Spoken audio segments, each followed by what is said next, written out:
He mad I let go. I suffered an eye injury while saving Ethan, leaving me blind. He swore to God he would be my eyes for the rest of his life and would never leave me.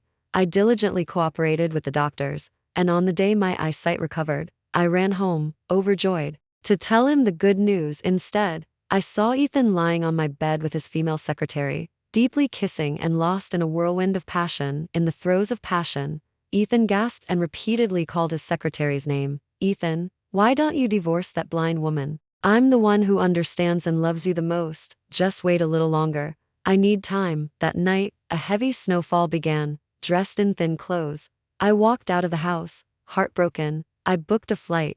I was going back to Willow Preserve, to a place where Ethan could never find a trace of me.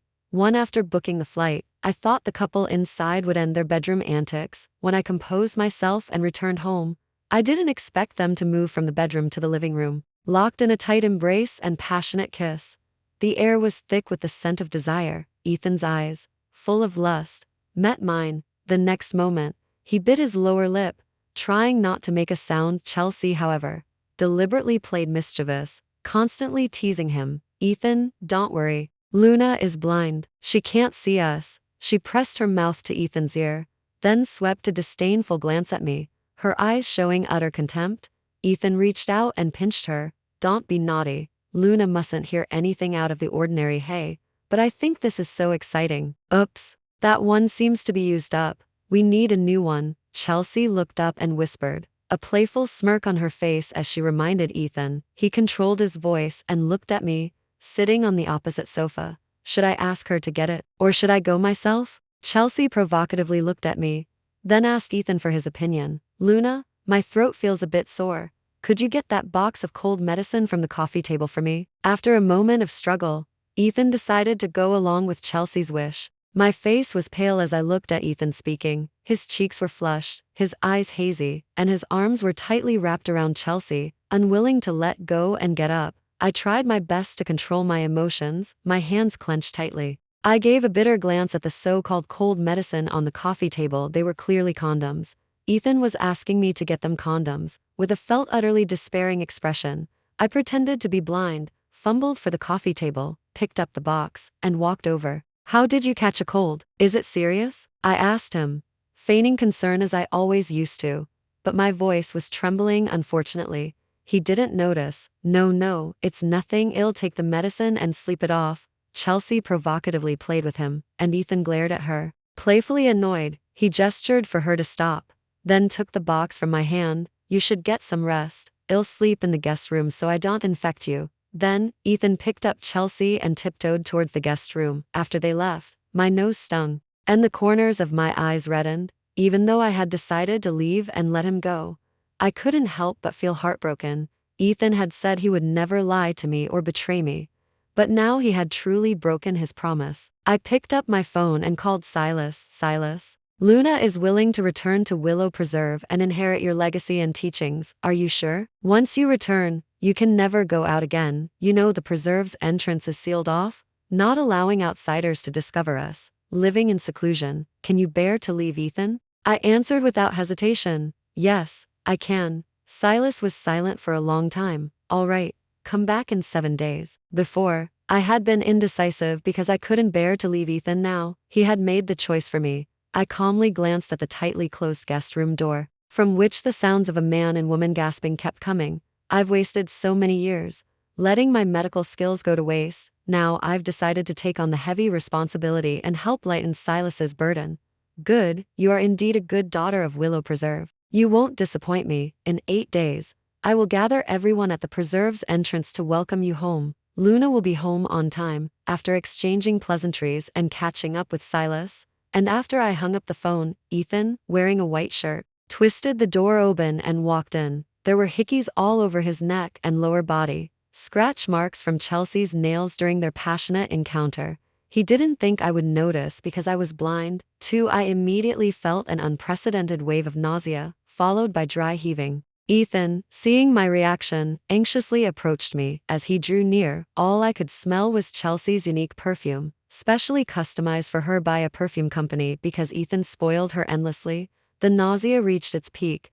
I pushed him away and continued to pretend to be blind. fumbling my way to the bathroom. It seemed my body had also begun to resist Ethan's proximity. I crouched over the toilet, dry heaving. After I calmed down, I saw a pregnancy test in the trash can, showing 2 red lines. I stared at it for a long time, and it seemed to stare back, mocking my helplessness. I couldn't describe my feelings at that moment. I couldn't cry. There was nothing but endless pain. Since I lost my sight, Ethan and I hadn't had marital relations for 6 months. He had turned to Chelsea, and now she was pregnant with his child. Ethan, his voice laced with panic, rushed over. His face was filled with alarm as he hugged me from behind. Luna, what's wrong? Are you sick? My heart was so panicked when you pushed me away just now. His hands, wrapped around my waist, trembled slightly, as if I might disappear at any moment, and he instinctively held me tighter. One moment, he was entangled with another woman. The next, he was professing deep affection for me. Ethan, you're quite an actor. I pulled his hands away, creating some distance between us. Maybe my stomach isn't well lately. Everything I eat has been hard to swallow. I don't know when I learned to lie. I used to detest people like that. But now, I had become the very person I despised. Ethan, however, reacted as if facing a formidable enemy. Despite his usual germophobia, he didn't mind the vomit stains on my clothes and hugged me tightly again. I'm sorry. I've been so busy with work lately and haven't had time to be with you. Leaving you to eat alone and not take care of yourself. It's all my fault. He cupped my face, his brows furrowed with heartache, then led me back to the bedroom and took out new clothes for me to change into. I stopped his movements and put on the clothes myself. Ethan looked stunned. This was the first time since we married that I didn't let him help me. His heart seemed to skip a beat. I was already lying in bed, and he carefully placed a blanket over me. Luna, are you angry? Are you mad that I haven't had time to spend with you? Tomorrow is your birthday. I won't work. I'll spend the whole day with you. How does that sound? The decisive man, feared by many in the business world, was now showing such a humble side. I smiled bitterly. You're so naughty. You tore my underwear now. Get me a new pair immediately. I'll be right there. Ethan glanced down at me, then gently caressed my face before getting up and leaving. I clutched the bedsheet, tears finally breaking through my defenses at that moment. Chelsea hadn't left. Was he keeping her in the house? He was taking advantage of my blindness. I tried desperately to reassure myself. It's okay, I'll be leaving in 7 days. After that, I will sever all ties with him. 3. I woke up the next day. Ethan had woken up early and personally cooked a large breakfast spread for me. It was all my favorite pastries and small dishes. He even held one to my mouth. Wife, open your mouth. I'll feed you. Chelsea, sitting opposite me, pouted, clearly displeased, right in front of me. Ethan sent her a message on his phone. I'll make it up to you later. Don't cause a scene in front of Luna. I'll give you anything you want. Chelsea finally brightened up, gave me a contemptuous glance, then rose from the dining table. As she passed Julian, her finger brushed his crotch. Then she walked out. I didn't take the food Ethan offered to feed me. Instead, I picked up my chopsticks and pretended to be blind, picking at other things. Ethan thought I was still sulking, so after I finished eating, he insisted on taking me out. He had rented a yacht and invited many friends, saying it was to throw me a grand birthday party. Along the way, Ethan tightly held my hand, afraid I might fall, and kept talking about our sweet memories from the past. I remained silent, my heart a swirling mix of sarcasm and pain. I once thought I would grow old with him, staying by his side forever, but it had all turned out to be a joke. Ethan liked excitement, and he liked young bodies. He had forgotten the vows we made when we married, walking from outside onto the yacht. The path was covered with delicate, vibrant rose petals. I had always disliked roses, which Ethan knew, but loved them. So these rose petals must have been for her. How ironic. He said this birthday was just for me, but it was probably another lie. Luna, we also held our wedding here, broadcast globally, letting the whole world know how madly in love Ethan, was with you. As spoke of the past, he was deeply moved, and a tear actually fell. He even lifted my finger to touch his falling tear. How much love does it take for a man to shed genuine tears? If he hadn't cheated and betrayed me, I really would have been touched enough to cry with him. He had indeed loved me before, but now things have changed. People are no longer the same. His love had been given to Chelsea. I pulled my hand away, my expression as calm as still water. Ethan, lost in his own thoughts, saw my lack of reaction, and his eyes dropped, looking hurt. but it only lasted a few seconds before his eyes brightened, and the corners of his mouth turned up slightly as he looked at the deck. Chelsea was wearing a sexy gown customized for her by Julian. They say clothes make the man, and Chelsea looked dignified and elegant in it. Compared to me, in my simple attire, she had completely outshone me. Chelsea walked over smiling and greeted us. "Happy birthday, Mrs. Foster." After speaking, she walked to Ethan's side and, ignoring everyone present, tightly clasped Ethan's hand. "Mr. Foster, everything you asked for is ready. I'll count to 3. 1, 2, 3. Suddenly, countless fireworks erupted in the night sky, illuminating and blossoming in vibrant colors. The three of us stood together, Ethan and Owen tightly entwined. They looked every bit like a couple. I watched the fireworks, but the scene deeply stung my eyes. The fireworks spelled out Chelsea's name, not mine. Luna. It was clear for whom this birthday party and firework display were truly intended. Suddenly, Ethan instructed the nanny to look after me, saying he had an urgent matter to attend to and needed to leave. "Luna, be a good girl and wait for me to come back." He kissed my forehead, then impatiently left with Chelsea, watching them leave one after another. I followed suit. Finally, my gaze stopped at the entryway, where Chelsea was sitting on Ethan's lap, passionately kissing him. Ethan turned, bringing Chelsea down beneath him. "Good thing Luna can't see this. You actually had the fireworks spell your name. Don't do that again. What are you afraid of?" "She can't see anyway," Chelsea said, tearing at his clothes, as their breathing grew heavier and then uncontrollable. My hands trembling, I pulled out my phone, aimed it at them, and pressed the record button. I listened for as long as they were entangled inside. Finally, Chelsea tired and fell asleep on Ethan's chest, but didn't stop, grabbing her and starting again. I couldn't listen anymore. I turned and fled, humiliated. I ran all the way home, not daring to stop. Only when I was home did I finally felt utterly despairing and let go of Ethan. I took off my wedding ring and threw it into the trash can. Turning back to the bedroom, I gathered everything related to Ethan and me, took it to the garden, dug a large pit, threw it all in, then lit a fire, burning everything to ashes. I watched coldly as the flames consumed our memories. "Ethan, we have no future together." I had just returned to the bedroom when Ethan, drenched in sweat, rushed back like a madman. Seeing me, he finally let out the breath I'd been holding. "Luna, why did you come home alone? It's so dangerous. You nearly scared me to death." Ethan spoke with a tremor of fright in his voice. I smiled. "You were gone too long. I got scared. So I asked the nanny to bring me back earlier." Ethan then hugged me tightly, full of guilt. "I'm sorry, it's all my fault." After that, I said nothing, and Ethan didn't leave. He stayed by my side. We spent a few quiet days together, until the 7th day. Ethan accompanied me for a walk but received a phone call halfway. Using overtime as an excuse, he tried to leave in a hurry. I stopped him, pulling out a document, already open to the signature page. "I have a document I need you to sign." "I can't see." Ethan, eager to go see Owen, signed without a second thought. "What document is it? Are you buying a car or a house?" he asked me, handing me a card and telling me to buy whatever I wanted. Then quickly left. I didn't even have time to say a proper goodbye to him. He didn't know he had signed the divorce papers. Never mind, he didn't need it anyway.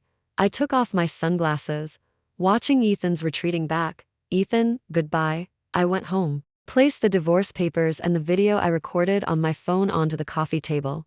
Finally, I took a long, deep look at the house, picked up my suitcase, and left without looking back. Meanwhile, Ethan went straight to the hospital. Chelsea had called him, saying she was injured. When arrived, he realized she had tricked him again. It was just a minor cold. Ethan glared at Chelsea, displeased. "Don't be so childish again." Just as he turned to leave, the head doctor who had treated my eyes saw Ethan and said worriedly, "Mr. Foster, there's no problem with Luna's eyes again, is there?" Ethan looked at him confused, not understanding what he meant. "What do you mean again?" "We successfully treated Luna's eyes 7 days ago. She can see now. Back then, you wouldn't believe how happy she was. She ran off, saying she wanted to take the good news home and tell you in person." Ethan nearly lost his footing, stumbling against the wall, his eyes filled with bottomless panic. Then he pushed Chelsea away and stumbled home. 5 As soon as I arrived at the airport, I received a call from Ethan. "Luna Have you been able to see for a while now? Ethan's hand was trembling, and so was his voice. Are you home now? If so, please turn on the TV. The answer is in there. I took my phone, opened the home surveillance camera feed, and sure enough, Ethan was back home. Half an hour ago, the head doctor had called me, asking why I hadn't told Ethan about my eyesight recovery. I had only given a bitter smile, not answering directly. As soon as I opened the surveillance feed, I saw Ethan kneeling by the coffee table, his eyes full of tears. He turned on the TV, and what he saw were all private photos of him and Chelsea, the intimacy so extreme it was astonishing. Ethan picked up his phone, choking back sobs as he said to me, Luna, you've been able to see for a while now? Why did you hide it from me? I scoffed, my eyes darkening. Did you ever give me a chance to speak? The moment I came home, I saw you and your secretary entangled. You were the one who broke your vows and even got her pregnant with your child. I know everything. You've already signed the divorce papers. From now on, we will sever all ties and be strangers forever. Ethan clutched his phone, yelling like a madman. I won't divorce you, never. But you already signed, this morning, the contract I gave you. You didn't even look at it. You signed your name, rushing to leave and see Chelsea. Ethan, stop deceiving yourself. You've changed your heart. Who are you crying for? Ethan instinctively looked down at the contract on the coffee table. Only then did he notice it was his divorce papers. Instantly, his face turned deathly pale and lifeless. He opened his mouth but remained silent for a long time. Only his uncontrollable tears continued to fall. Luna, I know I was wrong. Where are you now? Please tell me. I'll come pick you up. As long as you don't leave me, I'll do anything. The child, I can have her get rid of it right now and cut all ties with Chelsea. Ethan knelt on the ground, his voice choked with sobs as he humbly begged me. What struck me as strange was that my heart no longer ached. I felt nothing at all. It seemed I had completely let go of Ethan. Ethan, one wrong step leads to another. There's no turning back once the arrow is shot. I've already let you go. The automated female voice announced my boarding, reminding me to end the call. It was useless to say anything more to Ethan. He was still desperately begging me to come back on the phone. I hung up directly, took out my SIM card, threw it into the trash can, and walked away indifferently. Willow Preserve was 2,000 kilometers away. I took 2 flights to finally get home. 6th entrance was hidden. Since the time of our ancestors, our clan had lived here in seclusion. If there was an urgent need to leave, we had to get Thomas's permission. That year, I wanted to see the outside world. I never expected that as soon as I left the preserve's entrance, I would see Ethan, who was with an exploration team. He had been bitten by a snake and poisoned. I saved him. When he woke up, he was grateful at first, offering me a lot of money, which I refused. I simply said goodbye and left. We met again when I, unaware of human deceit, encountered a scam artist, a small old lady who clung to me relentlessly.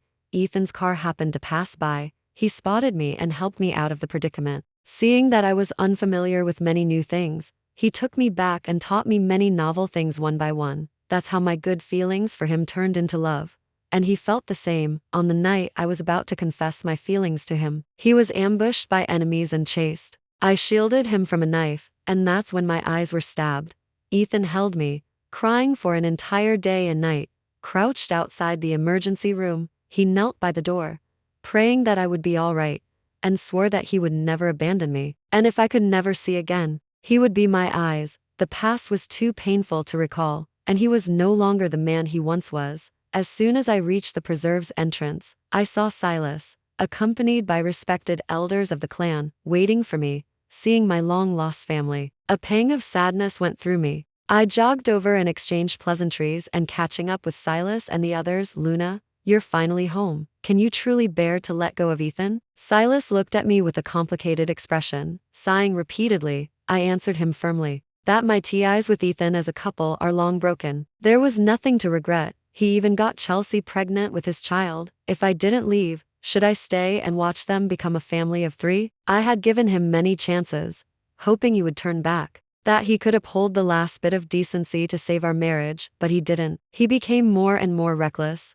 Alas, consider it a life experience. For you, it's not a bad thing. It's good that you can let go and truly wake up. While you're young, study medicine with me later. You can go out and use your skills to contribute to society. Yes, I was only 30, with plenty of time and a brilliant future ahead. From now on, I couldn't waste my energy on irrelevant people. I would start a new life. 7 time flew by quickly. 3 years passed in a flash. Silas and I researched many antiviral and flu medicines together. During this time, we also collaborated with the national medical team. They took Silas and me outside, and we achieved immense success repeatedly. Silas had gained perspective. He believed it was good for the younger members of the clan to go out and explore the world, to learn more, so he allowed the clan members to come and go freely. I never imagined that on the day the restrictions were lifted, I would see Ethan again. He came in with the medical team to collect medicine and saw me sitting in the clinic, treating patients. His eyes immediately reddened. He dropped the large bags he was carrying and ran towards me. By the time I reacted, he had already embraced me tightly. The decisive man, feared by many in the business world, now had a constant shadow of worry in his eyes. I finally found you. It's been 3 years. I've been looking for you almost everywhere in the world. Ethan finished speaking, choked with excitement. He held me for a long time, afraid I might disappear again. I scoffed and pushed him away with all my might. Ethan immediately stumbled to the ground. If anyone else had pushed him, he would have destroyed them completely.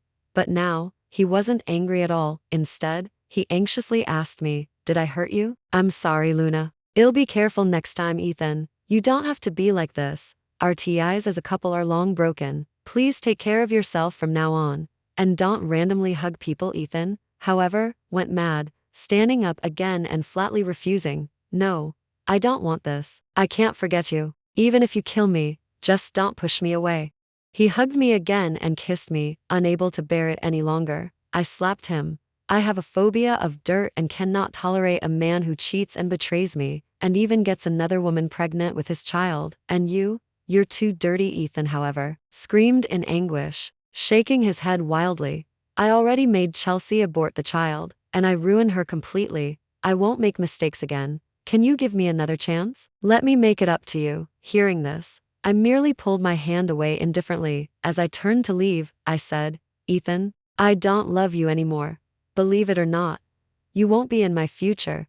The light in Ethan's eyes dimmed, and his body almost gave way beneath him. Suddenly, his eyes turned red, and he lost control of his emotions. He cried out in unbearable grief, "You're lying. How could you let go of me? Dare you look into my eyes and tell me you don't love me anymore?" Ethan gripped my arm tightly. I raised my head, meeting his gaze directly, unflinchingly. "Yes, I don't love you at all, Mr. Foster. May I ask if you can let go of me now?" This time, Ethan's hand slowly loosened, tears falling like broken pearls. "When you left back then, my heart died once. I searched the whole world for any trace of you. As long as I was alive, I had to find you. Later, I accidentally saw your name with the medical team, and I followed them over mountains and across valleys to find you. But you don't want me anymore, Luna. I'll give you time." Ethan wiped his tears and ran out in a panic, almost stumbling several times.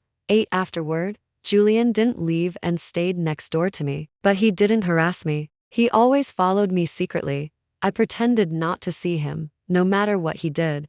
I never gave him another glance. He simply couldn't get back the heart that no longer loved him. Yet, he continued to deceive himself. Until a male classmate came to me for a follow-up exam. We chatted and laughed about old times, but Ethan assumed I had started a new relationship. He walked over angrily, raising his hand as if to hit my classmate.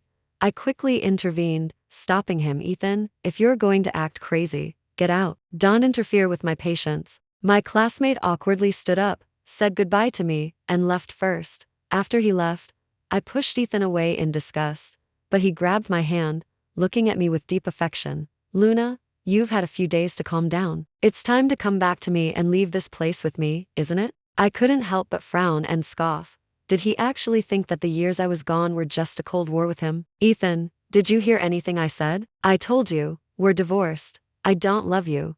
Can you leave now? Is it that hard to understand?" He had truly exasperated me to the point of laughter. "I'll never forget seeing you stripped naked and engaged in a passionate embrace with Chelsea right in front of me. And I'll never forget the cold medicine you asked me to get, which was actually condoms, and the fireworks you gave me, which, when they bloomed, spelled out Chelsea's name. I don't know how thick-skinned you are to calmly ask me to go home with you. You sought excitement back then. Now you have to face the consequences." Every word I spoke was like a sharp knife, piercing Ethan's heart and then twisting violently. He was in so much pain he could barely breathe. I held myself back, almost wanting to lash out, when Chelsea appeared.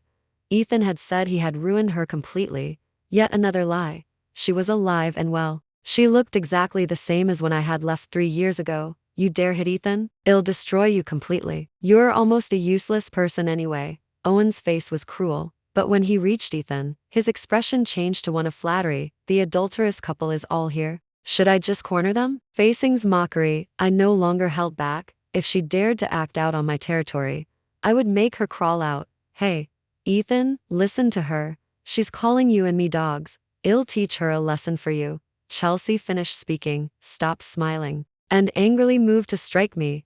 But then, slap. Shut up. You're right to call her a dog. She's always been my dog, trying to replace her master. Didn't I warn you not to appear before me again? If your ears aren't working, I don't mind cutting them off. 9. Chelsea clutched her red, slapped face, looking utterly bewildered at Ethan, who was filled with hatred for her. He had never dared to lay a hand on her or scold her before, but now, for Luna's sake, he was willing to strike her. Luna, don't listen to her words. I won't let her harm you. 3 years ago, I cut all ties with her. I truly didn't lie to you. I swear, Ethan explained anxiously. But I wasn't interested in his explanation. Instead, I warned them with an expressionless face. Please leave, don't come to Willow Preserve again. I have nothing to say to either of you. Get out now. Ethan's face instantly turned ashen, and he frowned, unwilling to accept it, but glared at me resentfully, blaming me for Ethan's cruelty towards her. She picked up a wooden chair from the ground and quickly threw it at me. Ethan was standing right beside me. I quickly flung him away, and together we dodged the sudden chair. Luna, die. Just die. Chelsea screamed at me hysterically, then picked up a glass medicine jar nearby and threw it at me again. I finally reached my limit. After dodging, I rushed forward at top speed and kicked Chelsea. She collapsed on the ground in pain because I had kicked her right in her private parts. Miss, I'm so sorry. My foot slipped. Luna, I will personally kill you. Ethan finally reacted, walked over to Chelsea, grabbed her hair, and spoke with a harsh expression. If you dare to harm her in the slightest, I will tear you limb from limb. Chelsea heard this and let out a loud, bitter laugh, tears streaming down her face. Ethan, you're so heartless. How can you say that? I did make you comfortable for a while, and now you turn your back on me as soon as you get out of bed. Slap. Shut up. Ethan slapped her hard, preventing her from speaking further, then looked at me nervously. Shut up about what? We were lost in a whirlwind of passion right in front of your wife. Remember how you were lost in ecstasy but dared not make a sound? Ha ha ha. Chelsea said this looking at me, expecting me to go crazy with anger. But she was very disappointed. I showed no emotion, calmly watching them tear each other apart. What are you trying to prove with your composure? You're clearly angry, but you're not saying anything. Are you even a woman? I looked at her, amused. Whether I'm a woman or not is not for you to say. As for you, you should first control your urges. I put all my strength into that kick. I wonder if it broke anything down there. If you want a man like Ethan, take him anyway. We're divorced. Hearing this, Ethan took a step back, his eyes forlorn, his fingers digging into his flesh. Did you feel my heart-wrenching agony too, Ethan? Finally, I found it uninteresting and turned to leave. Ethan, did you hear that? Only I love you the most.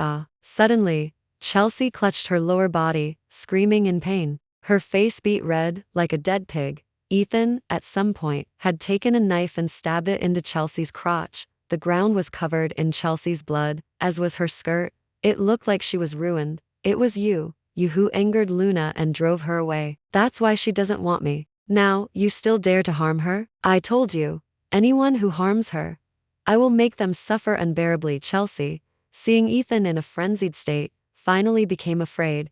She constantly recoiled, dragging herself backward, fearing Ethan would stab her again. As I walked out the door, I heard Chelsea screaming for help. After a few seconds of hesitation, I decided to go back and check. I didn't expect to see Ethan repeatedly stabbing Chelsea with the knife. At this moment, he looked terrifying. Ethan, stop. If you kill her, you'll go to jail. Ethan heard my voice and finally stopped his actions, turning to look at me, his face covered in blood. Ethan eliminated the threat for you. She said she wanted to kill you. Suddenly, I felt a whirlwind of emotions. looking at Ethan like this. I didn't know how to respond. Chelsea, meanwhile, collapsed lifelessly on the ground, having lost too much blood unconscious. Ethan threw down the knife and slowly approached me.